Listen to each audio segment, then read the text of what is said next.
যারা বেশি নামাজ পড়বে তারা বেশি জান্নাতে ঢুকবে নাকি? নামাজ পড়তে পড়তে যারা কপাল কালো করে ফেলছে এরা ঢুকবে না? যারা হজ করতে করতে বড় হাজী সাহেব হয়েছে, জিকির করতে করতে হাতে 3-4টা তাসবিহ রেখেছে, তাদের কথা বলা হয়েছে? এগুলো নিঃসন্দেহে অনেক বড় আমল, কিন্তু সবচাইতে বেশি জান্নাতে প্রবেশ করাবে যে আমল, বিষ্ণু বললেন, এক হচ্ছে আল্লাহর ভয়, আরেক হচ্ছে সর্বোত্তম আচরণ। প্রিয় ভাইরা, ইসলামের মেজাজটাকে চিনে নেন, ইসলামের এসেন্সটাকে বুঝে নেন। আমরা ভালো আচরণকে গুরুত্ব দিতে চাই না। অনেক নামাজি লোক দেখবে নামাজ পড়তে পড়তে কপালে কালো দাগ ফেলে দিছে, বাসায় বউয়ের সাথে খারাপ আচরণ করে, খিটখিটে মেজাজের, প্রতিবেশীর সাথে শুধু ঝগড়া, কলিগদের সাথে ঝগড়া, মারামারি, দুঃসম্পর্ক, এরকম আছে না? নাই বলেন, আছে না? কিন্তু নামাজি। এরপর বিষ্ণু কি বলে দেখেন, তিনি বলেন, ওয়াবিবাইতিন ফি আ'লাল জান্নাতি লিমান হাসানা খুলুকাহ। আর জান্নাতের একেবারে হাইস্ট পিক অফ প্যারাডাইস, জান্নাতের সর্বোচ্চ স্তরে আমি একটা ঘর বা একটা বাসভবনের গ্যারান্টি ওই ব্যক্তিকে দেই যে তার আচরণটা সুন্দর করেছে, যে সুন্দর আচরণের অধিকারী হয়েছে, তাকে জান্নাতের হাইস্ট পিকে আমি একটা বাসভবনের গ্যারান্টি দেই। তাহলে বলেন তো, আমাদের আচরণটা সুন্দর করার দরকার আছে না নাই? এটা খুব ছোটখাটো একটা আমল, তাই না? কথা বলেন, দক্ষিণ কোরিয়া প্রবাসী ভাইরা আওয়াজ করে বলেন, এটা কি ছোট আমল? দেখলে সালাম দিব, সুন্দরভাবে কথা বলবো, ভালো উইশ করব, হ্যাঁ, হিংসা জিঘাংসা অহংকার থেকে মুক্ত থাকবো, খিটখিটে মেজাজের হব না, অলওয়েজ স্মাইলিং ফেস থাকবে আমার, হৃদ্যতাপূর্ণ আচরণ। বিষ্ণু ইসা ইসলামের কাছে যখন কোনো শিশু নিয়ে আসা হতো, তিনি তাহনিক করতেন। হাদিসে এসেছে, সিরায় এসেছে। তাহনিক কি? খেজুর চিবিয়ে খেজুরের মিষ্টি রস লালাসহ বাচ্চার মুখে লাগিয়ে দিতেন। আলেমদের কাছে, অনেক আলেমদের কাছে আসে, আমার কাছে অনেকে এসেছে বাচ্চাদেরকে নিয়ে, তো আমরা এই সুন্নাহর উপর আমল হিসেবে খেজুর চিবিয়ে এর রসটা মুখে ঢুকিয়ে দিয়েছি। বারাকা, বিষ্ণু ইসা ইসলামের বারাকা নেওয়ার জন্য আসতো ছোট্ট বাচ্চাদেরকে নিয়ে। মদিনায় যখন সাহাবারা হিজরত করলেন মক্কা থেকে, মুসলিমদের ঘরে সন্তান সন্ততি নাই, বাচ্চা কাচ্চা হয় না। ইহুদিরা টিটকারি করে, এই তো মুসলমানদের সন্তান নাই। সর্বপ্রথম যেই সন্তান হয়েছে তিনি হচ্ছেন আয়েশা রাদিয়াল্লাহু তাআলা আনহার বড় বোন আসমা বিনতে আবু বকরের ঘর উজাড় করে এক সন্তান এসেছে, পুত্র সন্তান, নাম হচ্ছে আব্দুল্লাহ। কি নাম? আব্দুল্লাহ ইবনে জুবাইর।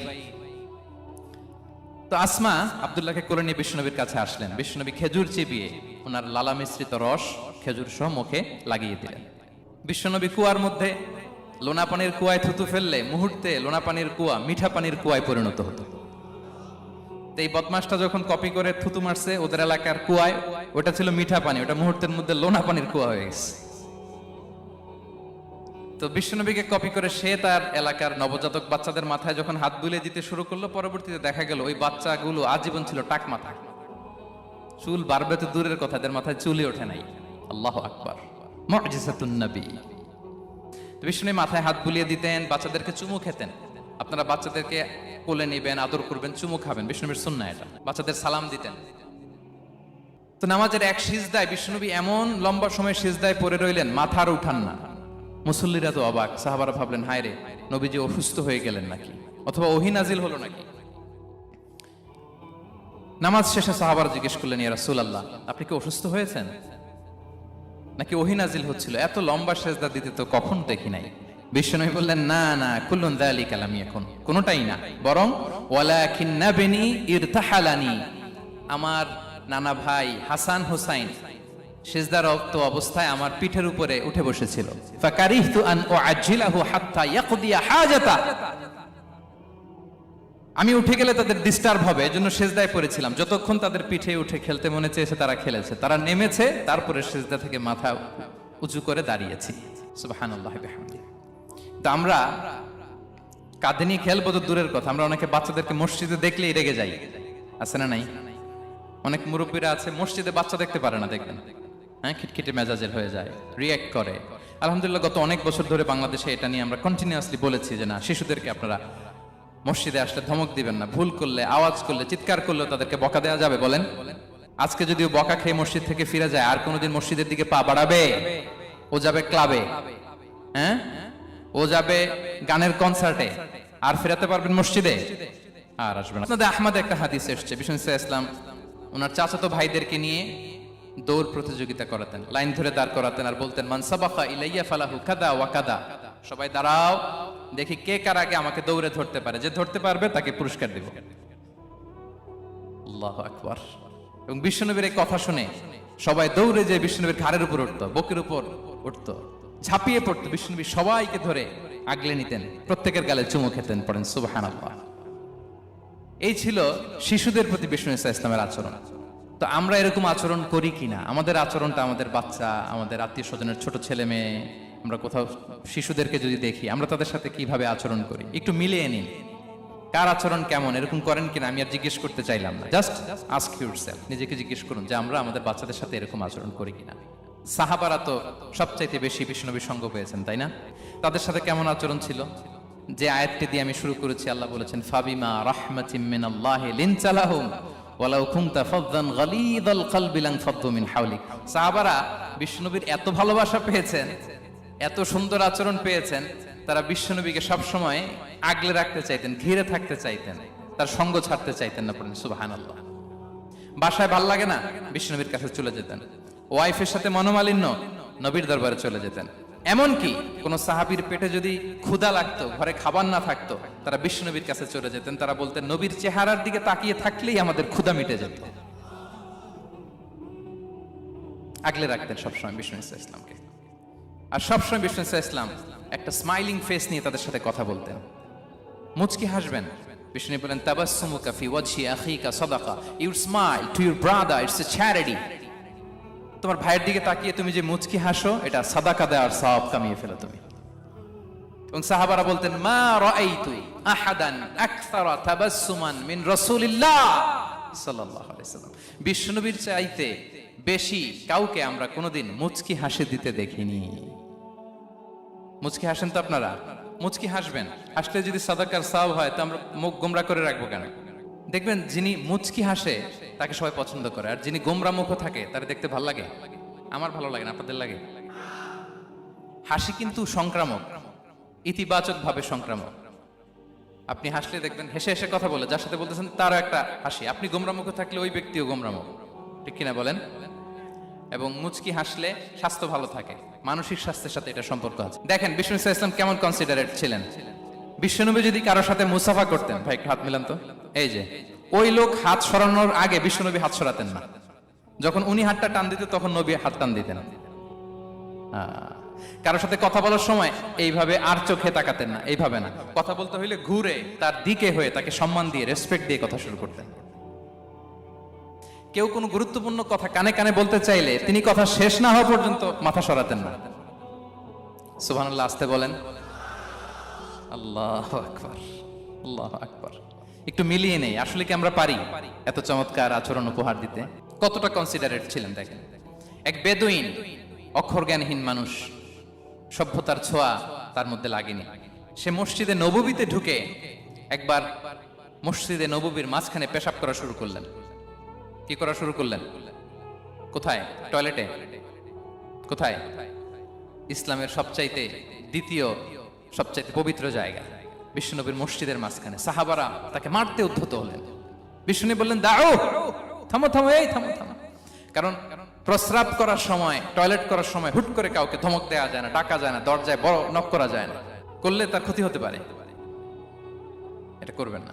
বিষ্ণু বললেন দাও ওয়া হারিকু আলা বাউলিহি সাজলান মিন মা, এই রাখো রাখো, বেচারাকে পেশাব করতে দাও, করতে দাও, করতে দাও, পেশাব করতে দাও। সে পেশাব শেষ করলো। বিষ্ণু বললেন এক বালতি পানি ঢেলে দাও। এই এক বালতি পানি বালুতে মিশে জায়গাটা পরিষ্কার হয়ে যাবে। এরপর বিষ্ণু ইসলাম বললেন ফাইন্নামা বুইসতুম মুয়াসসিরিন ওয়া লাম তুবআসু মুআসসিরিন, তোমরা এত কঠোর হচ্ছ কেন? আল্লাহ তো তোমাদেরকে কঠোর করে পৃথিবীতে পাঠাননি, সহজপন্থী করে আল্লাহ তাআলা আমার এই উম্মতকে পৃথিবীতে পাঠিয়েছে। পড়েন সুবহানাল্লাহ। দেখেন কত চমৎকার আচরণের ছিলেন। এবং পরে লোকটাকে বুঝিয়ে বললেন, সে কালিমা পড়ে মুসলমান হয়ে গিয়েছে। আল্লাহু আকবার। এই ছিল বিষ্ণু ইসলামের ইন্টারাকশন সাহাবাদের সাথে। এবং সাহাবাদের জন্য তিনি দোয়া করতেন প্রাণ ভরে। প্রিয় ভাইরা, দোয়া চাওয়া, দোয়া করা দুটোই সুন্নাহ। প্রাণ ভরে তিনি সাহাবাদের জন্য দোয়া করেছেন। বিষ্ণু ইসলাম একবার ওয়াশরুম সেরে এসে দেখলেন কে যেন অজুর পানি রেখে গিয়েছে। জিজ্ঞেস করলেন কে রেখেছে? বলা হলো আব্দুল্লাহ ইবনে আব্বাস রেখে, ছোট্ট আব্দুল্লাহ। বিষ্ণু ইসলাম খুশি হয়ে গেলেন, হায় রে, সে কিভাবে খেয়াল করলো আমি এখন ওয়াশরুম থেকে আসলে তো আমার ওজুর পানি লাগবে। খুশি হয়ে একটা দোয়া করলেন তার জন্য। তিনি বললেন, আল্লাহুম্মা ফাক্কিহহু ফিদ্দীন ওয়া আল্লিমহু তা'ওয়িল, মানে হে আল্লাহ, আপনি তাকে দ্বীনের জ্ঞান দেন এবং কোরআনের ব্যাখ্যা তারে শিক্ষা দেন। বিশ্বনবীর এই দোয়া এমন ভাবে কবুল হয়েছে, এই আব্দুল্লাহ ইবনে আব্বাস যত মুফাসসির পৃথিবীতে আসবে সকল মুফাসসিরদের সম্রাট হিসেবে আল্লাহ তাকে কবুল করেছেন। বিশ্বনবীর দোয়া তারা পেয়েছেন। উম্মে সুলাইম রাদিয়াল্লাহু তাআলা আনহা আনাস রাদিয়াল্লাহু তাআলা আনহুকে নিয়ে আসলেন, বললেন, নবী হে, আপনি এসেছেন, আমরা যে এত খুশি মদিনাবাসী, সবাই দেখে আপনার হাতে কিছু না কিছু হাদিয়া দেয়, আমি কি দিব? কিছু দেয়ার নাই, কিছু দেয়ার নাই, আমি গরিব মানুষ, আমি আমার নাড় ছেঁড়া ধন, কলিজার টুকরা আনাস, আমার শিশু সন্তানটারাই আপনারে হাদিয়া দিয়ে দিলাম। খুয়াইদিমুকা আনাস, নবী হে, সে আপনার ছোট্ট খাদেম হবে, আপনার কাজ করে দিবে। উদু আল্লাহ আলাহ, আপনি তার জন্য একটু দোয়া করেন। বিষ্ণু নবী দোয়া করলেন, কি দোয়া করলেন? আল্লাহুম্মা আকসির মালাহু ওয়া ওয়ালাদা, আল্লাহ আনাসের সম্পদও বাড়ায় দাও, ওয়া ওয়ালাদা, তার সন্তানও বাড়ায় দাও। দেখেন এই দোয়ার কি বরকত। এই দোয়ার বরকতে আনাস বলে, মদিনাতে যত খেজুর বাগান ছিল সবগুলো খেজুর বাগানে বছরে খেজুর হতো একবার, কিন্তু নবীর দোয়ার বরকতে আমি আনাসের বাগানে খেজুর হতো বছরে 2 বার। আর উনার সর্বসাকুল্যে ছেলে মেয়ে ছিল, কোন বর্ণনায় 78 জন, কোন বর্ণনায় 80 জন। আমাদের পুরো বংশে আছে 80 জন, কথা বলেন, আপনার পুরো গোষ্ঠীতে 80 জন আছে। উনার শুধু ছেলে মেয়ে, একজনের ছেলে মেয়ে কয়জন? 80 জন। বিশ্বনবীর দোয়া কি ইন্টারেকশন দেখেন, একজন ট্রু লিডারের কি বৈশিষ্ট্য। তিনি সাহাবীদের ভালো গুণ দেখলে তাদেরকে উৎসাহিত করতেন, ইন্সপায়ার করতেন, প্রশংসা করতেন। আবু মুসা আল-আশআরী রাদিয়াল্লাহু তাআলা আনহু, তিনি রাত জেগে চমৎকার কণ্ঠে তেলাওয়াত করতেন। একদিন তার ঘরের পাশ দিয়ে বিষ্ণুনবী যাচ্ছিলেন, পরের দিন বললেন, আবু মুসা, আমি কিন্তু তোমার কণ্ঠ শুনেছি, বড় সুরেলা গলা তোমার। লাকাত উতিতা মিজমারান মিন মাজামিরি আলি দাউদ, দাউদ নবীর গলায় আল্লাহ যে সুরের ঝংকার দিয়েছেন, এই উম্মতের মধ্যে আল্লাহ তোমার গলায় সেই সুরের লহরী ঢেলে দিয়েছেন। আচ্ছা বলেন, নবী যদি প্রশংসা করে যে তোমার তেলাওয়াতটা খুব সুমধুর হয়েছে, তার কেমন লাগবে বলেন তো? আচ্ছা নবী বাদ দেন, শায়েখ আব্দুর রহমান আস-সুদাইস এসে যদি আপনারে বলে তোমার কণ্ঠটা তো বড় মিষ্টি, কেমন লাগবে আপনার? আর স্বয়ং বিশ্বনবী যদি বলে, সুবহানাল্লাহ পড়বেন না? আল্লাহু আকবার। এইভাবে ইসলাম সাহাবাদেরকে উৎসাহিত করতেন। মাঝে মাঝে প্রশ্ন করতেন, তাদের অ্যাটেনশন গ্রো করার জন্য তিনি প্রশ্ন করতেন। একবার বলেন দেখি, কে বলতে পারে, ইন্না মিনাশ শাজারি শাজারা লা ইয়াসকুতু ওয়ারাকুহা মাসালুহা মাসালুল মুমিন, একটা গাছ আছে, এই গাছের পাতা ঝরে না, এর দৃষ্টান্ত মুমিনের দৃষ্টান্ত। কে পারো দেখি? কোন সাহাবী পারে না, কারণ তারা ভাবতেছিল দূরের ওই সিরিয়ার কোন গাছ হবে, অমুক জায়গার মরুভূমির গাছ হবে, ঘরের পাশে যে খেজুর গাছ ওইটা আর কেউ ভাবে না। ভাবছে প্রশ্ন যেহেতু করছে, এত সহজ উত্তর হইলে তো প্রশ্ন করার কথা ছিল না। তারা এইটা বলে, ওইটা বলে, ক্যাকটাস, গুলমলতা, ওই গাছ। নবী বলে না, ইন্নাহা আন-নাখলা, এটা খেজুর গাছ। কি গাছ? তো আব্দুল্লাহ ইবনে ওমর তখন খুব ছোট, তিনি মনে মনে ধরে ফেলছিলেন, কিন্তু ভয়ে বলে না। তো বাসায় যে ওমর রাদিয়াল্লাহু বলে, আব্বা আপনারা কেউ পারেন না, আমি তো জানতাম এটা খেজুর গাছ, তো বললা না যে? আব্দুল্লাহ বলে, আপনি পারেন না, অন্যান্য সাহাবারা বাপ চাচারা কেউ পারে না, আমি কেমনে কই? ওমর রাদিয়াল্লাহু বললেন, আজকে যদি তুমি বলতে পারতে, লাল উট পেলে আরবরা যে যত খুশি হয়, আমি তার চেয়েও বেশি খুশি হয়ে যেতাম। নবীর সামনে আমার বুকটা এত বড় হয়ে যেত। আল্লাহু আকবার। দেখেন, প্রশ্ন ছুড়ে দিয়ে মনোযোগ আকর্ষণ করতেন সাহাবাদের।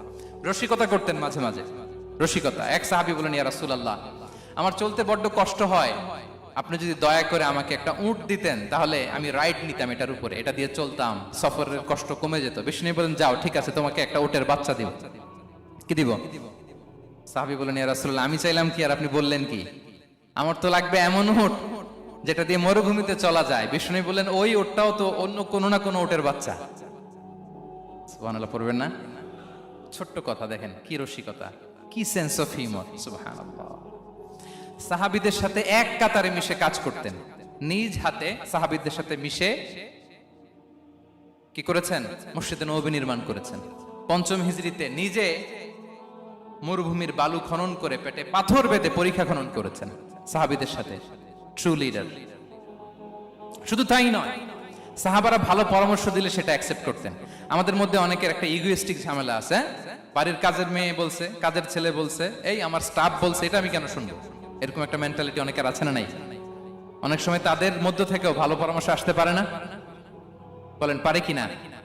বিশ্বনবী দেখতেন, কেউ ভালো পরামর্শ দিলে সেটা পিক করতেন, নিয়ে নিতেন।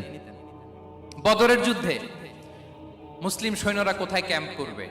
বিশ্বনবী হঠাৎ একটা জায়গায় ক্যাম্প স্থাপনের নির্দেশনা দিলেন। হাব্বাব ইবনুল মুনজির রাদিয়াল্লাহু তাআলা আনহু তিনি বললেন, ইয়া রাসূলুল্লাহ, অনুমতি দিলে একটা কথা বলবো। কি কথা? এই যে আপনি ক্যাম্প স্থাপন করলেন এখানে, এটা কি আল্লাহর আদেশে না আপনার ইচ্ছায়? নবী বললেন, আমার ইচ্ছা, এটা আল্লাহর আদেশ নয়। তাহলে ঠিক হয় নাই, লোকেশন সিলেকশন ঠিক হয় নাই। তাহলে কোথায়?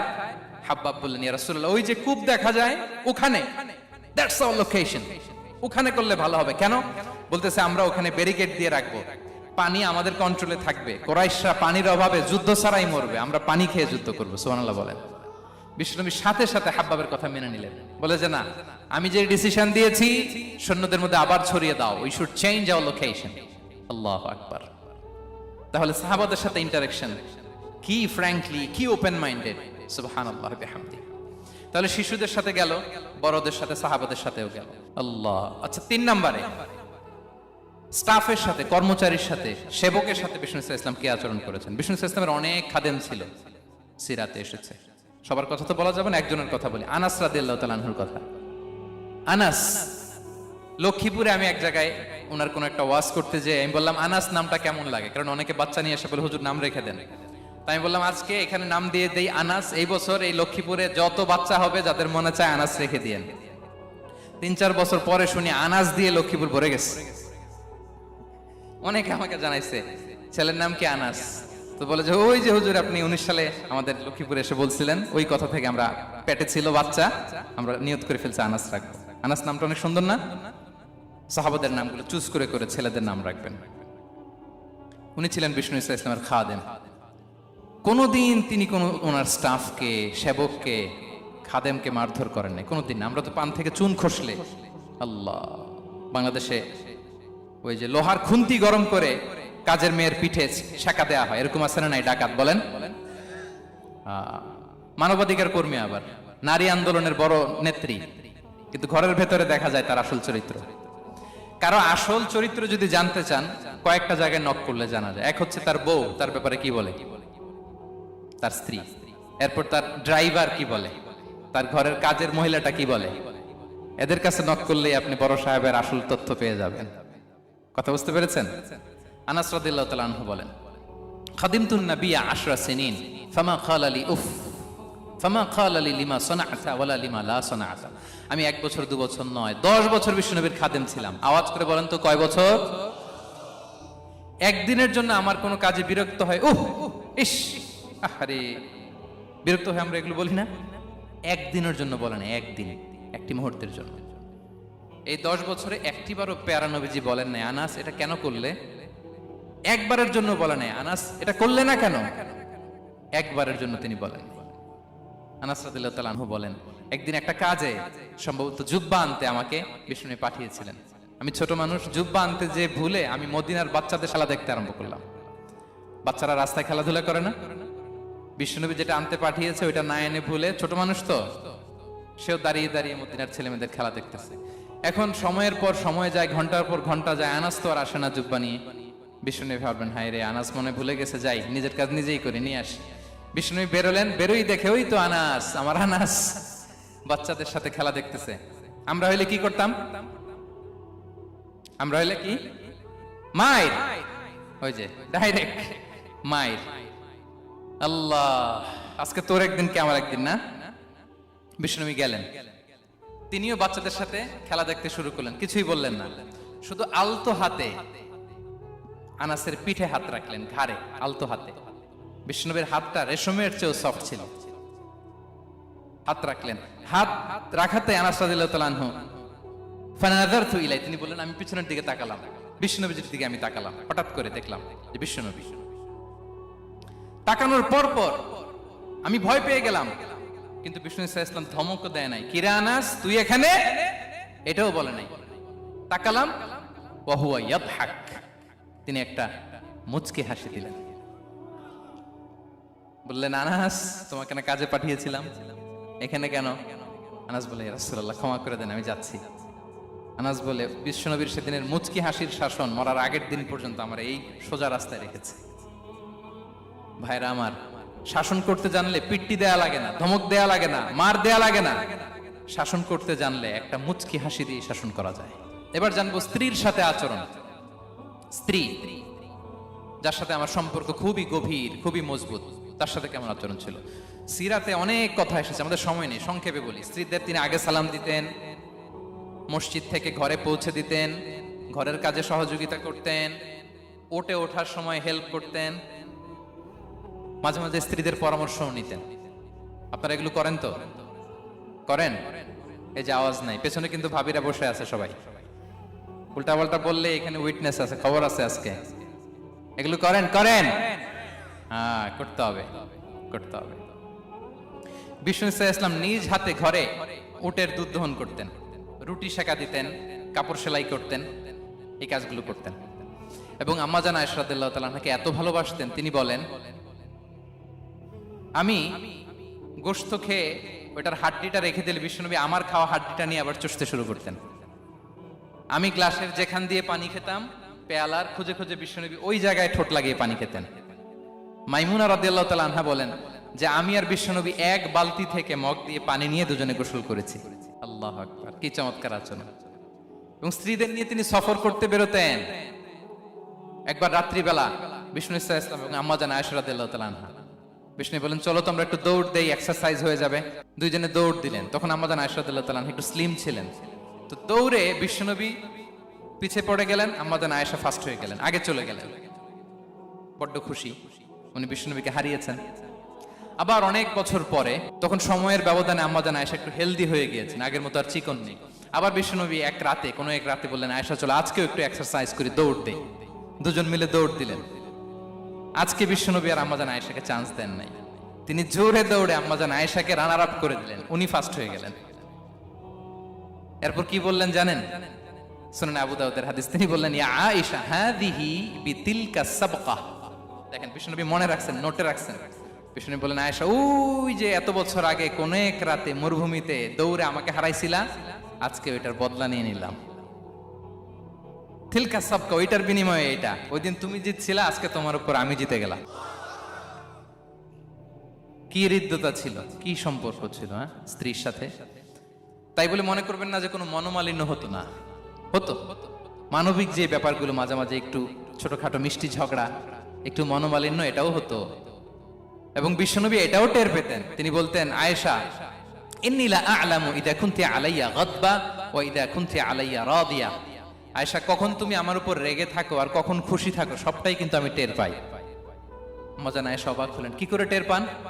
বিশ্বনবী বলেন, যখন তুমি আমার উপর খুশি থাকো তখন দোয়ার সময় বলো লা ওয়া রাব্বি মুহাম্মদ, তুমি বলো হে মুহাম্মদের রব আল্লাহ, মদিনার উপর রহম করেন, আমাদেরকে ক্ষমা করেন। হে মুহাম্মদের রব, আমাদের ক্ষমা করেন, এইভাবে দোয়া করো। আর যখন তুমি রেগে থাকো তখন আমার নামটা মুখ দিয়ে নিতে চাও না, তখন তুমি দোয়াতে বলো লা ওয়া রাব্বি ইব্রাহিম, হে ইব্রাহিমের আল্লাহ, হে ইব্রাহিম নবীর খোদা, আমাদের মাফ করো। তখন তুমি আমার নাম নাও না, কৌশলে আমার নামটা বাদ দাও। আমাদের আয়েশা বলেন, ইয়া রাসূলুল্লাহ মা আহজুরু ইল্লা ইসমাক, নবী হে, আমি তো আপনার নামটাই শুধু মুখ থেকে বাদ দেই, আমার হৃদয় থেকে তো কখনো আপনারে বাদ দিতে পারি না। এটা ঠিক, তখন রেগে থাকি, আপনার নামটা মুখে নেই না, কিন্তু হৃদয় থেকে তো আপনাকে সরাতে পারি না। সুবহানাল্লাহ। এই ছিল বিষ্ণুর সাথে স্ত্রীদের সম্পর্ক। প্রিয় ভাইরা, আমরা যদি একটু দেখি প্রতিবেশীর সাথে কেমন আচরণ করতেন।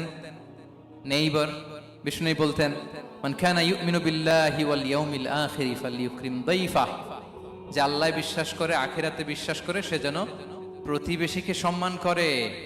এবং একবার আবু যার আল গিফারি রাদিয়াল্লাহু তাআলা আনহুকে বিষ্ণু ইসলাম বললেন, আবু যার ইদা তাবাখতা মারাকান ফাআকসির মাআ, হে আবু যার, তুমি যদি কখনো ঝোল তরকারি রান্না করো, ঝোলের তরকারি খাইছেন? আপনাদের সাউথ কোরিয়াতে তো বিখ্যাত একটা ঝোলের তরকারি আছে, কি নাম যেন, মাছের মেয়ংথাং। আমরা একটা শব্দ শিখছিলাম, কি যেন বলে, খামসা হামনিদা। কয়েকটা শব্দ শিখাই দিছে ভাইরা আমাকে। তো এই যে নামটা বললাম, ঝোলের মধ্যে ট্যাংরা মাছ, শিং মাছ ঝোল দেয়া একটা তরকারি। তো আবু যার গিফারিকে বিষ্ণু ইসলাম বলেন, ইদা তাবাখতা মারাকান ফাকফির মা, হে আবু যার, কখনো যদি ঝোলের তরকারি রান্না করো, একটু বেশি করে পানি দিও, যাতে করে তোমাদের পাশাপাশি তোমার প্রতিবেশীর সাথে একটু ঝোল শেয়ার করতে পারো। প্রতিবেশীকে এত গুরুত্ব দিতেন। তিনি বলতেন, লাইসাল মুমিন আল্লাযী ইয়াশবা ওয়া জারুহু জাইউন ইলা জামবিহি, সে মুমিন নয় যে পেট পুরে খায় আর তারা প্রতিবেশী না খেয়ে রাত যাপন করে, সে মুমিন নয়। দেখেন প্রতিবেশীকে কত গুরুত্ব তিনি দিয়েছেন। বিশ্বনবীর এক ইহুদি প্রতিবেশী ছিল। কোন ধর্মের? সবাই বলেননি, একসাথে আওয়াজ করে বলেন, কোন ধর্মের প্রতিবেশী? ওই ইহুদির এক ছেলে বিশ্বনবীর কিছু কাজ করে দিতেন। অনেকদিন হলো ছেলেটা আসে না। খোঁজ নিলেন, শুনলেন সে অসুস্থ। শুনলেন ইহুদি ছোট্ট ছেলেটা কি? বিশ্বনবী দেখতে গেলেন। মুসলিম শিশুকে দেখতে গেলেন নাকি? কোন ধর্মের শিশু? তার মানে আপনার প্রতিবেশী যদি হিন্দু হয়, বৌদ্ধ হয়, খ্রিস্টান হয়, দ্যাট ডাজন্ট ম্যাটার। আপনি তার বিপদে আপদে পাশে থাকবেন, এটাই ইসলামের শিক্ষা, ঠিক কিনা বলেন? এই যে আপনাদের এখানে বুদ্ধিস্ট নেইবার আছে, হিন্দু নেইবার আছে, খ্রিস্টান নেইবার আছে, তারা বিপদে পড়লে তো আপনার যাওয়ার দরকার নাই না? যাবেন, খোঁজ খবর নিবেন, ভিজিট করবেন, পাশে দাঁড়াবেন। আপনি যে তাদের খোঁজ খবর নিতেছেন, মুসলিম হয়েও আপনি এত চমৎকার আচরণের, এটা দেখেই অনেকে কালিমা পড়ে মুসলমান হয়ে যাবে। এটাই তো দ্য বিউটি অফ ইসলাম, ইসলামের সৌন্দর্য। বিশ্বনবী হিন্দু মুসলিম ইহুদি বাছেন নাই, ছোট্ট ইহুদিটাকে দেখতে গেলেন। যে দেখে হায়রে কাতর হয়ে সে বিছানায় মৃত্যু সজ্জায় শুয়ে আছে। বাচ্চাটার মাথায় হাত বুলিয়ে দিলেন। হাত বুলিয়ে বাচ্চাটাকে, ইহুদি বাচ্চাটাকে বললেন, আসলিম, হে শিশু তুমি ইসলাম ধর্ম গ্রহণ করো। এখন ছোট্ট মানুষ, তার বাবা আবার পাশে দাঁড়িয়েছে। আব্বা কি বলে না বলে, সে নাযারা ইলা ওয়াজহি আবি, বাবার দিকে তাকালেন। তা বাবা বলে আতিয়া আবুল কাসিম, মানে বিষ্ণু ইসলামের কুনিয়াত, বড় ছিল ছিল কাসিম, তাকে বলা হতো আবুল কাসিম। ইহুদি বাবা বলল, মোহাম্মদ যা বলে তাই করো। সাথে সাথে সে বলল, আশহাদু আল্লা ইলাহা ইল্লাল্লাহ ওয়া আশহাদু আন্না মুহাম্মাদুর রাসূলুল্লাহ। বিশ্বনবী বেরোয়ার সময় বললেন, আলহামদুলিল্লাহিল্লাযী আনকাযাহু মিনান নার, প্রশংসা সে আল্লাহ যে একটু আগে জাহান্নামী হওয়ার কথা ছিল, মুহূর্তে কালেমার মধ্য দিয়ে তাকে জান্নাতি বানিয়ে দিলেন। দেখেন প্রতিবেশীর সাথে কি আচরণ। ইহুদি প্রতিবেশীর পাশে দাঁড়িয়েছেন, অসুস্থ, ভিজিট করেছেন। আমরা যেন আমাদের প্রতিবেশীর খোঁজ রাখি। অভুক্ত প্রতিবেশী রেখে আপনি পেট পুরে খেয়ে তাহাজ্জুদ পড়লে ওই তাহাজ্জুদ আল্লাহর দরবারে যাবে না। খবরদার, খবরদার, আমরা যেন প্রতিবেশীর সাথে সুসম্পর্ক রাখি। বদরের যুদ্ধে 70 জন বন্দী হয়ে আসলো। বিশ্বনবী 70 জনকে সাহাবাদের মধ্যে ভাগ করে দিলেন। বললেন, তোমরা খারাপটা খাবে, বন্দীদেরকে ভালোটা খাওয়াবে। কি নমুনা স্থাপন করেছে ইসলাম। সুমামা ইবনে উসাল রাদিয়াল্লাহু তাআলা আনহু নামে এক যুদ্ধবন্দীর ছোট্ট ঘটনা বলে আমি পয়েন্টটা শেষ করছি। ইয়ামামার বড় লিডার ছিলেন, যুদ্ধবন্দী হয়ে মদিনায় আসলেন। নাম সুমামা ইবনে উসাল রাদিয়াল্লাহু তাআলা আনহু। তখন মুশরিক ছিলেন, যুদ্ধবন্দী হিসেবে আনা হলো। তাকে মসজিদে নববীর পিলারের সাথে রশি দিয়ে বাঁধা হলো। বিষ্ণু বললেন, সুমামা কি অবস্থা তোমার, কেমন লাগে, তোমার সাথে কেমন আচরণ করা হবে বলো। বললেন, মুহাম্মদ তুমি চাইলে মারতেও পারো, বাঁচিয়েও রাখতে পারো। বিষ্ণু বললেন, সুমামা এ দুনিয়াটাই শেষ নয়, আখিরাতে বিশাল এক জগৎ পড়ে আছে। তুমি যদি শাহাদা বাক্য পড়ো আমাদের ভাই হয়ে যাবা, তোমার সেফটি সিকিউরিটির দায়িত্ব আমাদের, আমরা তোমরা সবাই মিলে এক। তারপর একে একে বিশ্বনবী তার সাথে ইসলামের সৌন্দর্যগুলো তুলে ধরলেন। সালাত কি, যাকাত কি, এগুলো বুঝালেন। বাড়িতে যেয়ে বললেন সবচেয়ে ভালো খাবার রান্না করো, একজনকে দিয়ে মসজিদে পাঠালেন। যুদ্ধবন্দীর সাথে কি আচরণ দেখছেন। এরপরের দিন বিশ্বনবী আবার তাকে ইসলামের দাওয়াত দিলেন। এরপর বাড়িতে এসে একজনকে বললেন, যাও আমার ওই উটের দুধ দহন করে তাকে এক পেয়ালা গরম দুধ দিয়ে আস। আমরা জামাইকেও তো এরকম সমাদর করি না, কি বলেন। তৃতীয় দিন বিশ্বনবী আবার খাবার নিয়ে গেলেন, আবার ইসলামকে তুলে ধরলেন। সুমামা তো অবাক, যুদ্ধবন্দীদের সাথে মুসলমানরা এরকম আচরণ করে। 3 দিন ধরে লাগাতার যখন ইসলামকে প্রেজেন্টেশন শেষ, বিষ্ণু বললেন, যাও এবার সুমামা ইবনে উসালের রশিটা খুলে তাকে ছেড়ে দাও। সাহাবারা বললেন, বলেন কি ইয়া রাসূলুল্লাহ, ভয়ঙ্কর, বিশ্বাসঘাতকতা করবে, মেরে ফেলবে আমাদের। বিষ্ণু বললেন, না আমি যা জানি তোমরা তা জানো না, ছেড়ে দাও। সুমামাকে ছেড়ে দেয়া হলো। সুমামা বের হলেন মসজিদ থেকে, ফিরে তার ভূখণ্ড, তার এলাকা ইয়ামামাতে তিনি গেলেন না। মদিনার মসজিদে নবীর পাশে খেজুর বাগানের পাশে তিনি অজু করলেন, গোসল করলেন, অজু করলেন। এরপর ফিরে এসে বিশ্বনবীর সামনে দাঁড়িয়ে বললেন, আশহাদু আল্লা ইলাহা ইল্লাল্লাহ ওয়া আশহাদু আন্না মুহাম্মাদান আবদুহু ওয়া রাসূলুহু। আমি সাক্ষ্য দিচ্ছি আল্লাহ ছাড়া কোনো ইলাহ নেই, আপনি আল্লাহর প্রেরিত রাসূল। হে মুহাম্মদ, আপনার চাইতে নিকৃষ্ট মানুষ আমার কাছে কেউ ছিল না, কিন্তু এখন থেকে আপনার চাইতে কোনো প্রিয় মানুষ আমার জীবনে নেই। ইসলামের চাইতে নিকৃষ্ট কোনো ধর্ম আমার জানা ছিল না, আজ থেকে ইসলামের চাইতে প্রিয় ধর্ম আমার কাছে নেই।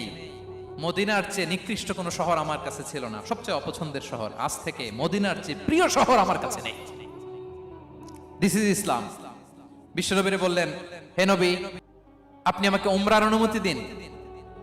তিনি উমরা করতে গেলেন। বিষ্ণু তাকে তালবিয়া শিখিয়ে দিলেন। এই প্রথম কেউ মুসলিম সুমামা ইবনে উসাল, উনিই প্রথম মুসলিমদের মধ্যে উমরা করেছেন তালবিয়া পড়তে পড়তে, লাব্বাইক আল্লাহুম্মা লাব্বাইক পড়তে পড়তে।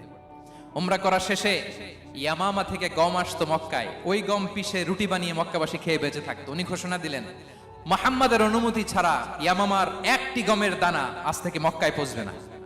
সুবহানাল্লাহ পড়বেন না? এই যে আমেরিকা যে ইকোনমিক স্যাংশন দেয়, এটা শিখছে উমামা ইবনে উসাল রাদিয়াল্লাহু তাআলা আনহুর কাছ থেকে। আল্লাহু আকবার। তিনি বললেন, একটা গমের দানা পচবে না, ওনারা আর রুটি খেতে পারে না। গমের দাম বেড়ে গেল। বিষ্ণুর কাছে চিঠি লিখে পাঠালেন, হে মুহাম্মদ, তুমি যদি উমামারে না বলো আমরা না খেয়ে মরবো। পরে বিশ্বনবীর হস্তক্ষেপের মধ্য দিয়ে আবার ইয়ামামা থেকে গম আসা শুরু হয়েছে। সুবহানাল্লাহ পড়েন। প্রিয় ভাইয়েরা, তাহলে বন্দীদের সাথে, যুদ্ধবন্দীদের সাথে বিশ্বনবীর আচরণ কেমন ছিল টের পেয়েছেন? ভিক্ষুকের সাথে কি আচরণ? বিশ্বনবী কখনো না বলতে পারতেন না। কেউ হাত পাতলে কি বলতে পারতেন না? পারতেন না। এক ভিক্ষুক এসে বলে, এই মুহাম্মদ দাও, তোমার কাছে কি আছে দাও। নবী তখন চাদর পরা ছিলেন। চাদর ধরে এমন জোরে টান দিছেন, বিশ্বনবীর ঘাড়ের চামড়া এখানে ছিঁড়ে গেছে, চামড়ায় দাগ পড়ে গেছে। বিশ্বনবী তার দিকে তাকিয়ে, ওই যে মুচকি হাসির ম্যাজিক, আবার মুচকি হাসি, মুচকি হাসি দিয়ে বললেন, যাও তাকে কিছু দিয়ে দাও। সুবহানাল্লাহ পড়বেন না? আচ্ছা, ভিক্ষা করতে আইসা যদি আপনার জুব্বা ধরে টান মারে, জামার কলার ধরে টান মারে, এই দে, কি করবেন বলেন? ওই যে মায়ের, মানে ডানে ভাই আর কোনো সলিউশন নাই, খালি মায়ের, আইজো মায়ের খাইলো মায়ের। দেখেন, ভিক্ষা করতে এসে জামা ধরে টান দিয়ে ঘাড়ের চামড়ায় এখানে দাগ ফেলে দিয়েছে, কিন্তু বিশ্বনবী হাসি দিয়ে সলিউশন করলেন। সুবহানাল্লাহ পড়েন। শত্রুদের সাথে তিনি কেমন আচরণ করেছেন? আল্লাহ আল্লাহ আল্লাহ। তায়েফের ময়দানে রক্তাক্ত হয়েছে, রক্তাক্ত। পাহাড় রক্ষী ফেরেশতারা বলে, নবী আপনাকে রক্তাক্ত করেছে? তায়েফে কেন গেছিলেন বিশ্বনবী? জমির বায়না করতে না? তায়েফে জমি কিনতে গেছিল না? তায়েফবাসীকে জাহান্নামের আগুন থেকে বাঁচাতে রক্তাক্ত করা হয়েছে। পাহাড় রক্ষী ফেরেশতারা বললেন, নবী একটা আদেশ দেন, দুই দিক থেকে চাপা মেরে পুরো তায়েফবাসীকে মাটির সাথে মিশিয়ে ফেলবো, মাটির সাথে মিশে যাবে। বিশ্বনবী বললেন, না না, তারা হয়তো ঈমান আনে নাই, তাদের ভবিষ্যৎ প্রজন্মের কেউ না কেউ লা ইলাহা পড়বে, কেউ না কেউ লা ইলাহা জপবে। তাই হয়েছে। তায়েফে যদি যান, আল্লাহু আকবার, মসজিদ আর মসজিদ, শান্তি আর শান্তি। আল্লাহু আকবার। উহুদের ময়দানে দাঁত শহীদ হয়েছে, রক্তাক্ত হয়েছে, হেলমেট ভেঙে কপালে পাথর ঢুকেছে। ফেরেশতারা বললেন, আদেশ দেন উহুদ পাহাড় তাদের ঘাড়ের উপরে বসিয়ে। বিষ্ণু বললেন, না। বিষ্ণু বললেন, না, আল্লাহুম্মা হদি কওমি ফাইন্নাহুম লা ইয়ালামুন। আল্লাহ আমার কওমকে ক্ষমা করে দেন, ওরা বুঝে নাই। দেখেন, শুধু ক্ষমাই চান নাই যে আল্লাহ ওদেরকে মাফ করে দেন, ওদের হয়ে কৈফিয়ত দিয়েছেন আল্লাহকে, এক্সকিউজ দিয়েছেন। আল্লাহ কেন কেন ক্ষমা করবেন? কারণ ওরা বুঝে নাই। এক্সকিউজ দিয়েছেন, তাদের হয়ে কৈফিয়ত দিয়েছেন। এই ছিল শত্রুদের সাথে বিশ্বনবীর আচরণ। যুদ্ধের ময়দানে ঘোষণা দিতেন, খবরদার ওদের নারীদের গায়ে হাত দিবে না, শিশুদের গায়ে হাত দিবে না, গবাদি পশু মারবে না, কোন পাদ্রীর গায়ে হাত দিবে না। গোটা বিশ্বের কেউ, কোন যুদ্ধের সেনাপতি যুদ্ধের ময়দানে এমন মানবতা দেখাতে পারে না। চিল্লায় বলেন ঠিক কিনা?